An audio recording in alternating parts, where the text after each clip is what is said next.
Hey y'all, I'm Dan Hamilton, Marine Corps veteran and host of the Next Gen Warrior Show. As always, the Next Gen Warrior Show is brought to you by Chairman George P. Bush and our dedicated staff at the Texas Veterans Land Board.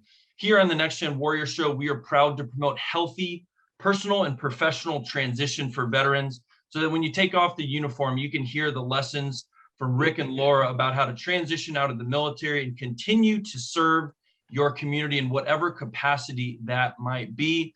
Today, as I said just a minute ago, joining me is Rick and Laura Narpaul. They are the founders and owners of MACH1. How are y'all doing today? And it's great to have you on the program. Doing great, Dan. How are you? Thanks, Dan. Good to be I'm here. doing well. I'm doing well. And I know our paths have crossed at a great place called Capital Factory and Bunker Labs here in Austin, Texas. I know you guys are joining me from the Alamo City down in San Antonio, I believe. So it's good to have you on the program because we've got to have dialogue outside of the show as well. I think with our good friends at VEIP, who came down in Penn Fed, who did a great program celebrating veterans entrepreneurship here in across the state of Texas. They made a stop in Austin, Houston, and Dallas. So if you're interested in that and you're listening, please shoot us a message on social media. We'd be happy to connect you to those folks. But enough of the background, Rick and Laura, let me ask you guys about yourselves. Tell us a little bit about your military service and then what brought you into entrepreneurship.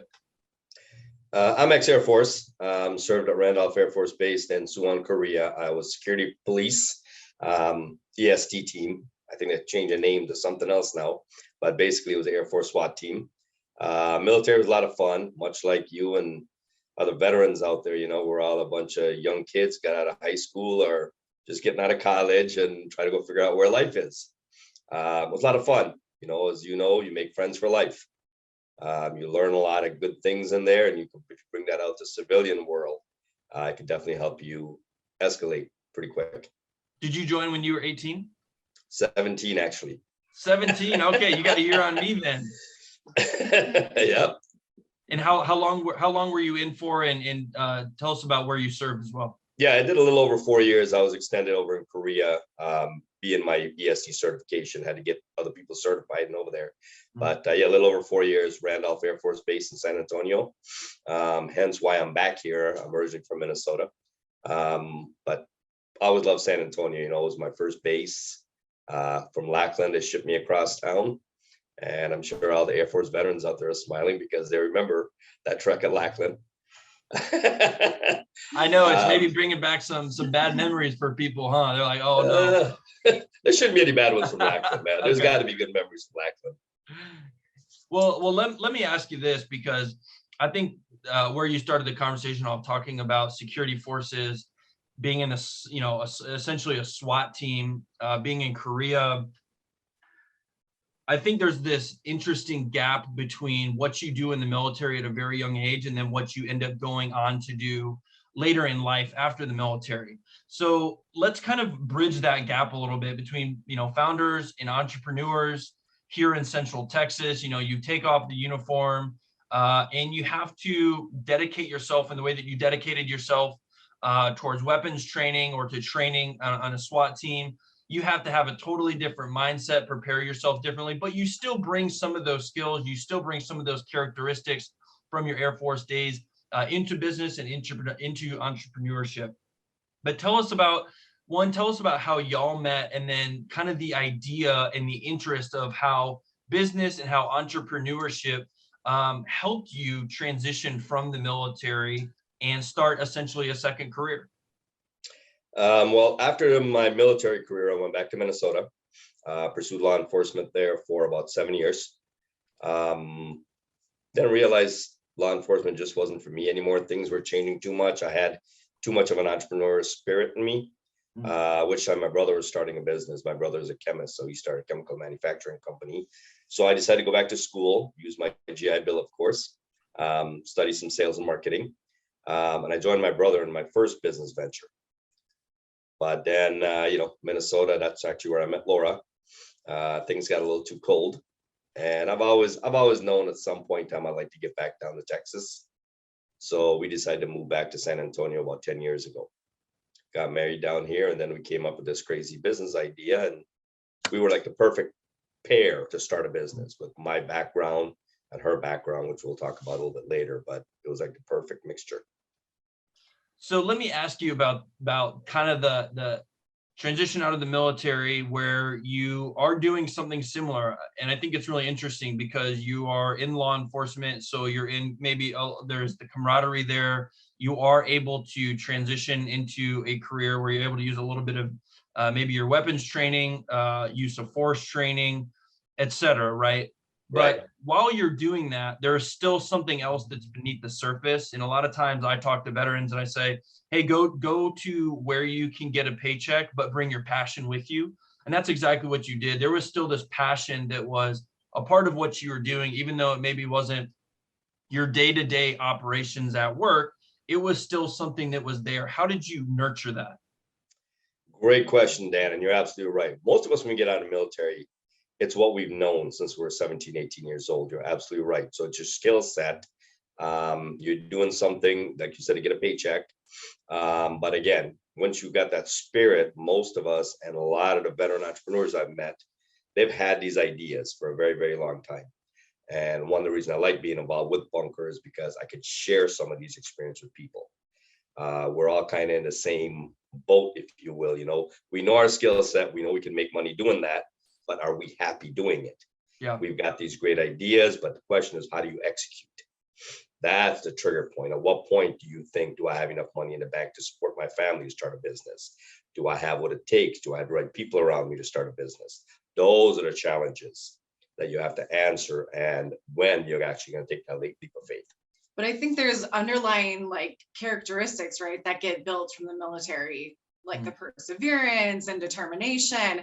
And those are really the skills that you need. I mean, you can figure out what Rick's talking about. You can figure out how to get there, but having the spirit that you're not going to quit, that's something that's, you know, you can't just learn that skill overnight. Like the military is like really good at developing that in people. And you've got the discipline, you've got the structure in your mind already. And that's really the most important thing for a business. I think most businesses fail because they don't have that right leadership. They don't have that structure in place. So to hit on that point a little bit more, you guys both spoke about structure, and you did allude to just a few minutes ago about how your personal and professional strengths have helped in the founding and the building of MACH1. Can you talk about that a little bit? Absolutely. Back again, like I said, when you go into the military, you're young. You really don't know who you are. You're still trying to find yourself, trying to find your skill sets, where your strengths, where your weaknesses are. And the military does one thing great. It helps you to focus on your strengths. They put you in a place, put you in situations where you can utilize your strength more and not focus so much on your weaknesses. And if there is any weakness in you, they'll find a way to bring it out of you. Yeah, that's right. I'm sure, especially the Marine Corps, I'm hide. sure you know that. They can't hide. That's right. Right. So I think 99% of our success to date is due to that. The fact that we know when to put the weaknesses aside, how to enhance our strengths in what we're doing. Again, I can't elaborate enough how much structure and discipline plays in owning a business. Because you have to, you know, we've all had that commander, that flight chief, or a crew chief that we know is telling us to do something that we don't want to do, right? Yes. But what do? We did it. Did it? Yeah. Yeah. Because we had to follow those instructions, and that plays a major role in business. Because as an entrepreneur, you can't think you know everything. You have to go to people. You have to be willing to ask for help and listen to that advice. So one thing that I'd be remiss in our audience and I've overlooked a little bit. Tell us about what your business does, and then we can talk a little bit more about the background and how you all built it and some of the, I guess I'll call intangible characteristics of entrepreneurship. But if you've been listening for the last, 5 minutes or so, you go, what is MACH1? Tell us about the actual business and the service that you all provide.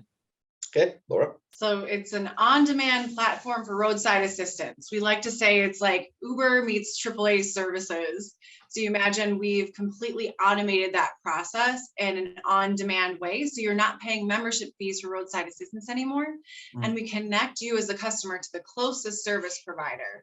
And it's all done without a call center.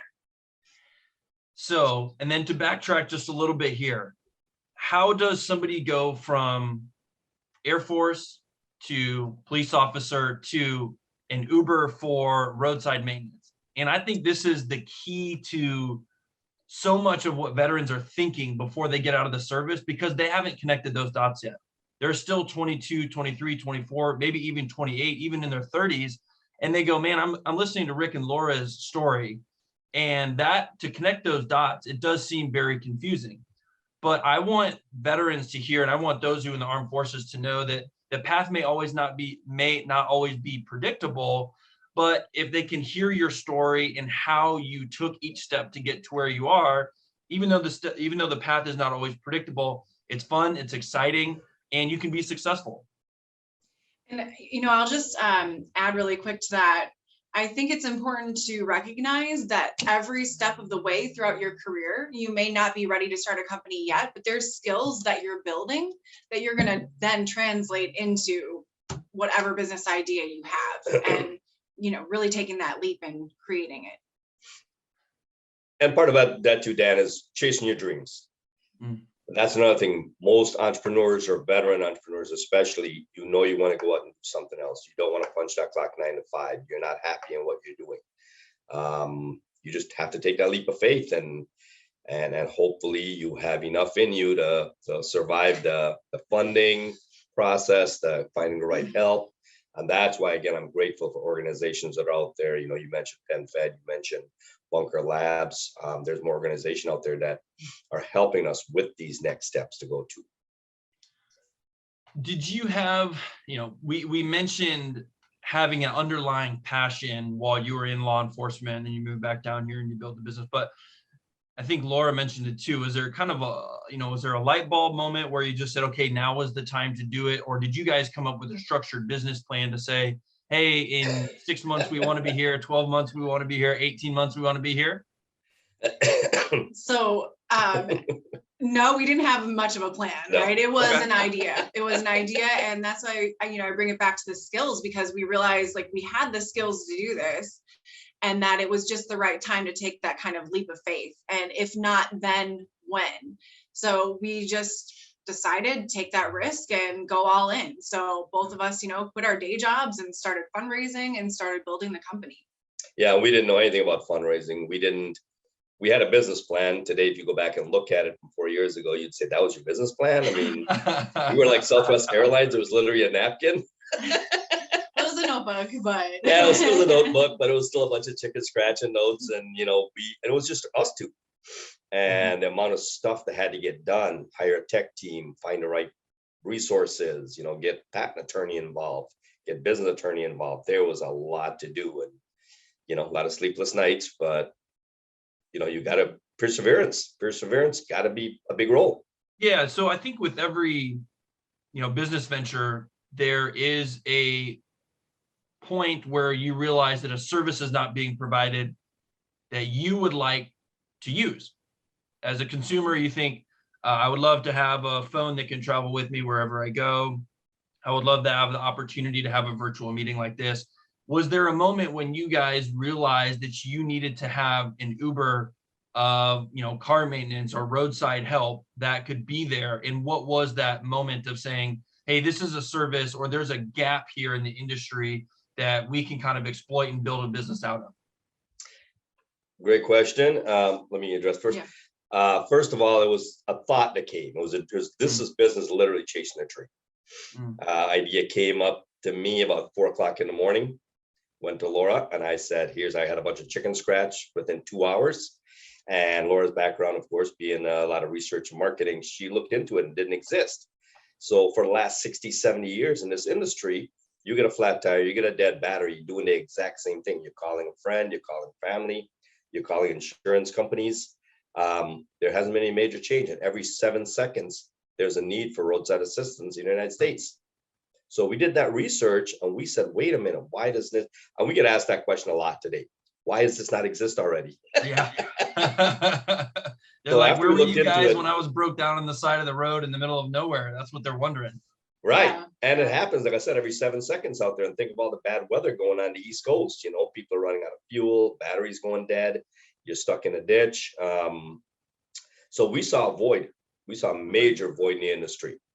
And that's when we thought, before somebody else builds it out there, and someday we're gonna sit back, scratch our head and go, why didn't we do that? Yeah. That was the kicker that we said, we have to do this. Literally chasing the dream. I think everyone can relate to the pain points of roadside assistance, right? We've all Yes. had this story, like we waited 4 hours and we still got a bill at the end of the day. So it was definitely, we could see the need for it. And then now fast forward to what we've built more nationwide, this platform is actually becoming a solution for other industries as well that we are kind of launching into. So we're seeing how this technology can actually solve multiple pain points across multiple industries. So you guys, through your experience of creating a company or coming up with an idea, creating a company, have really seen the macro veteran entrepreneurship community kind of grow. You've seen it from the inside, you've seen it from the outside. Can you tell us about what that experience has been like, and maybe what some of the biggest changes have been within that community? Because from my perspective, as somebody who goes to Bunker Labs or has seen the great work that Capital Factory does, the great work that our friends at Penn Fed are doing, it seems like it's a growing and vibrant community. Great question. Absolutely. It's growing significantly. 4 years ago when we start this, we're in Military City, USA, in San Antonio, and there wasn't really much. They had some group meetings every now and then. You've got LinkedIn Mill City, a couple different networking events that we went to, but there was no structure to it. It wasn't until I got connected with Bunker Labs that I went through the 21 Alpha cohort, the Veterans in Residency program, that brought structure not only to MACH1, but to myself personally. They held me accountable. Every week you had to do certain things. You had to keep on track, just like you do in the military. You've got goals, you're going to make it. And if you don't make it, you have to explain why you didn't make it. Yeah. And it makes you hear yourself think that, you know what, they're right. Why didn't I make that goal? What was more important? Going to a movie, doing something else? So the structure that Bunker Labs brought to the company, I actually went out to all the employees and did the same thing, put them on that path, because 3 of our employees are veterans. So they already have that military mentality. They already operate that way. So it caught on to the company environment really, really quick. And to your point, yes, it's grown significantly. Now you've got Penn Fed. I see different companies, Macy's. I see JP Morgan Chase. A lot of companies are now volunteering and helping companies like ours or veterans out there to do it. So if you are listening and you are a veteran and you're thinking about starting a business, I would say get with these organizations. They will help you structure what you need, because again, we're veterans. We're not business owners. We're not entrepreneurs. So that part still has to be taught. Talk to me about hiring, because one of the reasons that I love talking with entrepreneurs is because I think that entrepreneurs are able to see so many different sides of the economy. They're able to see hiring, they're able to see financing, they're able to see marketing, they're able to see bookkeeping. And I hope that our audience who listens to the show is able to take the characteristics of an entrepreneur and apply them in the workplace. And that's one thing that I think is really critical. And I had a conversation with, I think it was Grant Bennett. I think he talked about entrepreneurship. That says, hey, if you're not an entrepreneur and you're not called to start a business, but you can still be an entrepreneur in your workplace, right? You can still bring talent, skills, and resources that they can learn from you all here and apply them in your workspace, whether you're, your sales or you're in marketing or, you're the bookkeeper, right? There are still traits that you guys have used to be to be successful as entrepreneurs that I think are transferable, even if you work in a large business or a Fortune 500 company.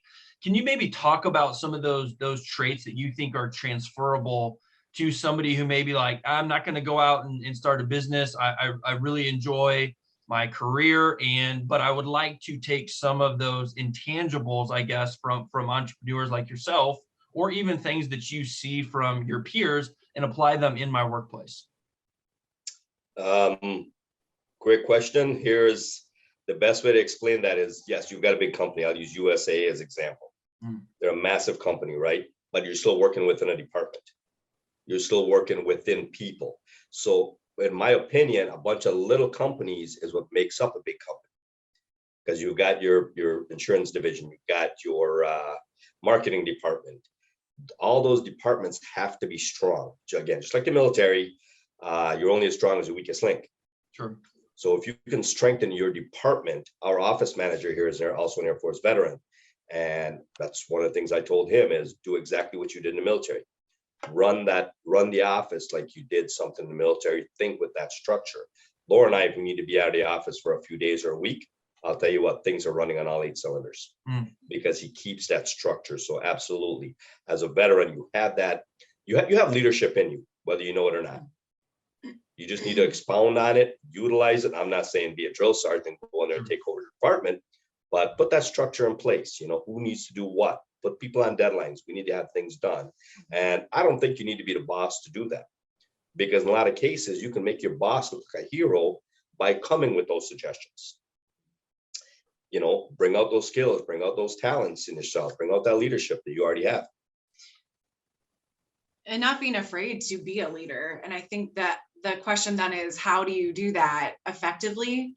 And being team players, like from the ground up, to kind of empower those around you to continue to do better, do different things, and really bring all of their skills to the table and out, so they can be performing at their best too. Yeah. Can you tell me the thing that you think you personally, I'll ask you both the same question. And Rick, if you want to go first, the thing that you succeed at, or the thing that is most natural to you in entrepreneurship, and maybe the thing that you struggle with the most? Strength is definitely leadership. Okay. Without a doubt. I can pull a room of people together. I can put things in structure, what's got to get done, hold people accountable for what's got to get done. That's one thing all of our employees know is, again, not in a drill sergeant way, but if we're all going to make something, get something accomplished, somebody has to take that helm. Right. Somebody has to take that reign. Leadership is definitely my strength. My weakness, believe it or not, we own a tech company. My weakness is tech. Interesting. And they all know that. All the employees laugh at me because the joke around the office, I can't change my own ringtone on my phone.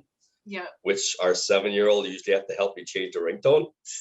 But here we are growing a tech company. So to my point is that leadership and that structure that you put in place, and you bring the right people, mold them into those positions, bring in employees that are going to complement your weaknesses. And don't be afraid to admit those weaknesses. Yeah. And I think, Laura, before we move to you, I think it's important for people to hear that, as we were talking about being inside of a larger business, that you don't necessarily need to be a banker to work for JP Morgan, or you don't necessarily need to be, a tech guy to work at Google and Amazon. There are different, administrative tasks or security or different ways that you can support a business. And if you admire a company, even if it's an industry that maybe you're outside of, I think to your point, Rick, to be able to find your skills and your strengths to be able to support the business, even if it's not an industry that you're specifically or technically savvy in, you can still be a value add into that business. I think there are times where people may turn away from certain industries or certain businesses because they think, well, I don't really fit that mold. But I'm glad that you brought that up. And don't be afraid to get your hands dirty. There's not one thing in this office I would ask my employees to do. I mean, including vacuuming the carpet, take out the trash, wipe down dust on furniture if you need to. Employees see that. Again, that's where that leadership comes in, because you're not just telling people, hey, go do certain things. You're willing to pitch in and do it just as much as they are. Yeah, for sure. And Laura, what would you say about your kind of the things that come naturally to you, and the things that you go, oh, I don't really want to work on that, or I don't want to do that, or, because I know we all have that. Keeping me in line is the first one. Well, yeah, I don't know if that's a strength or a weakness, Dan, but no, I'm very analytical. So I would say that's kind of like my biggest strength is I can look at what we want to achieve, like the end goal of the vision and how we get there. So looking at everything from like strategic planning, to how that fits in on the tech side, what we need to achieve there. But I would definitely say my weakness, like the thing that I don't want to work on, is like the finances. Like Oh, just, interesting. Yeah. yeah, like that's just like, he can please just take that. And I don't really like, okay, I need to know what's going on, but like numbers for marketing is a different thing than balancing the books for Yeah. me. It's just not my So thing. let me ask you that though, because with your strengths and weaknesses, when you all go in to do a pitch, how do you approach that? And what are the ways that you talk to people when you're looking for financing or you're trying to win a pitch competition? How do you portray your strengths to those people who are coming in to figure out if they want to help fund your business? And I think it depends on the platform, right? So a lot of the times I'll lead the demos and stuff if we're online on a Zoom. And so then it's kind of apparent, you can see, from a technical perspective that I'm, more strong on that side. And then with Rick and his leadership skills and his presentation skills, if we're in person, he'll usually do at least the first part of the pitch. I may join him for Q&A. Okay. But then, it kind of shows our strengths and that we're working together well. Like we can work together and that looks good to investors as well. So I want to go back to the hiring portion. Can you talk to us about what you would want to see, whether it's technical skills or professionalism or resumes, how you found people to hire? Are you doing it on LinkedIn? Where are you looking? Where do people need to be in order to be found, essentially? Tell us a little bit about the hiring process and the advice that you would give to somebody who was looking for a job. The first word that comes to mind is ambition. Mm. I hire based on ambition because a resume is a piece of paper. It's got a bunch of words on it. I don't know whether they did that, whether they did as good as they claimed they did, but I can usually read people pretty good. And I want to see an ambition. If they're willing to learn, they come in here with an open mind. We can definitely work with them, train them. Like you said, there's so many aspects of a business, right? You can start from a janitor, you can work your way up to an accountant. I don't care. But one of the things I challenge all my employees with is someday one of you should be able to take my job, take my position as CEO. And I want everyone to strive to that. So ambition to me is the number one thing I look for. If they're willing to learn, willing to grow in a company, if they have some skill set that already fit in the industry, great. Let's face it, most of us get out of college even, and we don't do what our college degree's in. Sure. We go to a position or we go to a company and they need a void filled. So we fill that void and that becomes our career. So again, ambition, I look for that first. Number two is veterans. I look for veterans or mil spouse, and of course, being a military city, USA, we know a lot of people that are. So one of our provider managers, ex-Army. Like I said, our office manager is ex-Air Force. And actually, I met him. We're on the third floor of a building. Second floor is a veterans center. So this gentleman did his internship in the veterans center. So that's how I met him, was going in and out of the building. And then one day COVID hit and veterans center was cutting staff, downsizing a little bit. And we got to talking about a position. He graduated college in a business degree after his Air Force career. He's a disabled vet. I said, let's come up, let's talk. I said, I don't care, you're in business, so you know how to run an office, right? Yep. You're taking over the office. So word of mouth, really word of mouth. I mean, we do some posting on Indeed and such from time to time and go through some resumes, but primarily word of mouth. If somebody knows someone that's local, they want to learn, they got ambition, want to be creative and willing to work hard. I think one of the lessons too from that is that if you're a veteran getting out, and this is something I say on the show all the time, I think one of the largest deficits that at least enlisted personnel come out of the military with is a deficit in network. And it takes a long time to build one of those. So to your point, if you can, like that gentleman that you hired, if you can get into university, if you can find the local vet center, if you can meet the people who are coming in and out of the buildings, that's where your opportunities will come from. And it starts with, like you said, getting involved with Student Veteran Association on campus, getting involved with bunker labs, getting involved with VFW, American Legion, or even groups who are not associated with the veterans community. I always think that's great. The mission continues. Go introduce people and find a couple different organizations after you get out of the military to just learn what the community, what's happening in the community, where the businesses are, who the movers and shakers are, And then that's the way you position yourself to get hired, I think. Absolutely right. And LinkedIn, I think, is a great resource as well to start building that network, because it's easier to do, especially in these days right now, right? Where we're so, some people are still trying to be safe and not really go to money networking events. There are these virtual events, and there are other resources. We have a veteran business status. I'm sure there's a list of other veteran businesses. So kind of learning how to be creative and look for those businesses where there's veteran support and start building your network online as well. And Dan, you mentioned something just so you said VFW. Great. I'm glad you said that because it's something we don't think about. A VFW is a great place to network. We have one right up the road from us, and every now and then, if we can, Friday nights, we go see a band or something. And we end up collaborating with a lot of veterans and end up talking to them. But that's a great resource also, because they might be in a position with a city, with a state that might be looking to hire. So I think it's a great thing to do too, is go to VFW and meet people and shake hands. So I know we've covered a lot of ground today, and it's been a great conversation, I think, from the individual skills of what it takes to get hired to the passion that you had getting out of the military and knowing that you wanted to start a business. But I just wanted to see if there was maybe something that we didn't get to cover today that you guys would like to leave our audience with. Well, I'll always take that opportunity for a call to action. Thanks, Dan. I would say, go to our website, MACH1Services.com, and there's free download links for our app. You never know. We hope we don't need it, but we're here if you do need roadside assistance help. And there's all kinds of different resources there as well, articles about, vehicle maintenance and things like that. And if I may add to that also, funding. Funding is always a challenge. You mentioned network earlier. Yeah. One of the struggles is while we're in the military, we don't get to build our network up.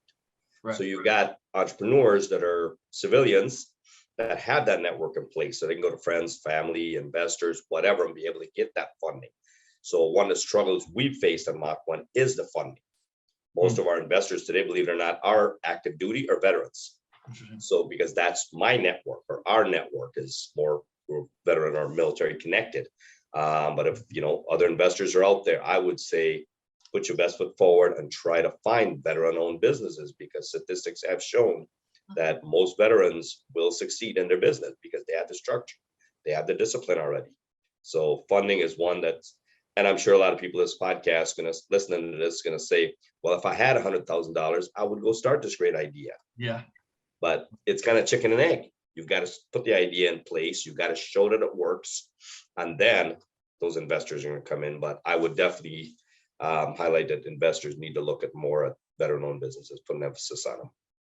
Well, Rick and Laura, I appreciate you being on the show today. It's been a really fun conversation, and it's an incredible business. It's a great idea, and I think you guys have just set such a great example for veterans entrepreneurs. And I think so many of the lessons that you all talked about today, as we discussed, can be applied in a wide variety of businesses and a wide variety of industries. So I appreciate you coming on Next Gen Warrior Show and dropping some knowledge on us. Thank you, sir. Thanks for having us, Dan. Absolutely. On behalf of Chairman George P. Bush and our dedicated staff at the Texas Veterans Land Board, meet us back here next week as we continue to promote the success stories of veterans. Until then, you can follow us on iTunes, Spotify, your favorite podcasting platforms, and social media. Just type in Voices of Veterans and Next Gen Warrior. Until then, we'll see you next week. Follow us on Instagram at Voices of Vets, on Twitter at Voice of Veterans, and on Facebook at facebook.com/Voices of Veterans. To hear more, please visit voicesofveterans.org. Join us in sharing the success stories of Texas veterans. Thank you for joining us for the Next Gen Warrior podcast.